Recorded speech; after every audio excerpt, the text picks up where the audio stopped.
Welcome back to No Slouch No Ouch. My name's Mason, My name's Alex. and this week we're going to be talking about getting up, getting moving, and being more active in your day-to-day life. You made it. We're at week 8.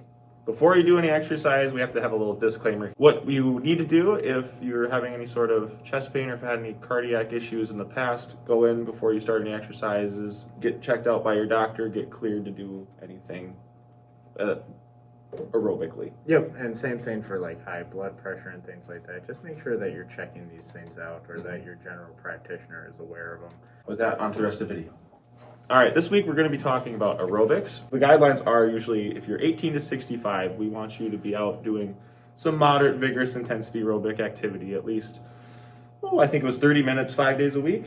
Yep, or basically one of the things you're looking at doing is accumulating over the week 150 minutes. Right. You know, and that could be 10, 15-minute increments as long as you're trying to get your heart rate up a little bit, get something in, and you can fit that in at work too if that works out with your schedule, and that's kind of what we're talking about today. Yeah, giving some tips and tricks on how to get that into your daily work and what we're kind of shooting for. When I said vigorous intensity, I should say we want you to work at, if you have a 0 through 10 scale, if you want to work until you're about at that 7 or 8 level, and then kind of maintain that while you're doing your 10 to 15 minute workout or here and there, what have you. Right. And even if it's a little bit can go a long way. It's better than nothing. It's better than just being sedentary. Any progress is progress in the right direction. So just hang on to that. Even if you can't necessarily get that 150 minutes, if you're only getting 100, if you're only getting 50 a week, at least you're getting something, and try to just push for more until we get up to that 150. So that's all you can do. You got to start somewhere and just kind of keep working your way up. So there are plenty of benefits to aerobic exercise. Some of those include a lowering of your blood pressure, lowering of your heart rate, general release of endorphins, so your mood tends to be a little bit better, and especially when you kind of, like for me, I like to start my day with cardio when I can, and that actually helps me to stay a little bit more productive. But it also releases this Are you going for BDNF I here? was going for BDNF. So it releases this chemical in your brain.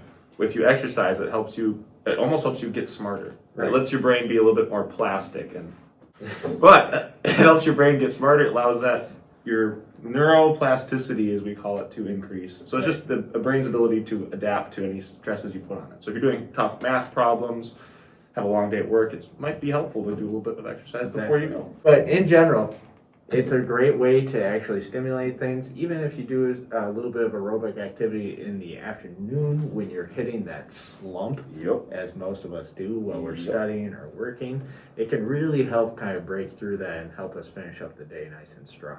Yeah. So additional benefits of exercise are you can have actually an increase in energy, and that's just your body's feeling more awake after you exercise. You're able to do more and feel more energetic throughout the day, even like we talked about hitting the wall. Once you do some exercise, you're going to probably be able to get past that little bit of a slump. And another benefit is if you do that, you're going to feel more energetic while you're awake, but also when you're exercising during the day, you're going to get better sleep because your body's going to be a little bit more tired at night because you're able to burn more energy, burn those calories off, and have a better sleep. And your brain's going to be more set up for it and be ready to just conk out for the night and recharge. Right. And a bunch of the nice side effects of better sleep, getting more aerobic activity, is that this actually helps control weight gain or helps to promote some weight loss if there's some excess pounds there. But one of the other effects of that too is that it helps you to regulate your blood sugar and things like that. So you end up seeing less blood sugar spikes.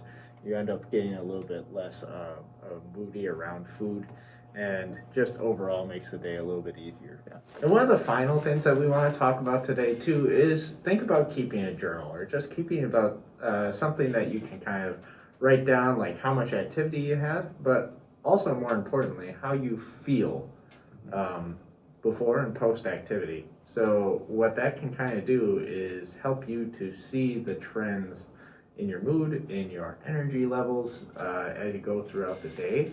And it just really adds another level of motivation in order to kind of keep with it, because sometimes we don't end up seeing the benefits if we're not looking for them or if we're not paying attention to them, and that can always happen with exercise. And if you're a technology person, there's a lot of different apps and things that you can get. I don't really know any off the top of my head, but if you like to kind of track your progress through that, more power to you, go for it.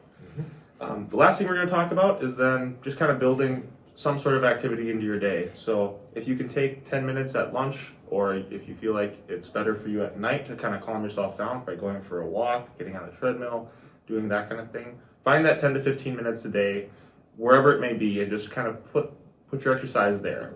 And I mean, you can do a lot of different things while you're exercising.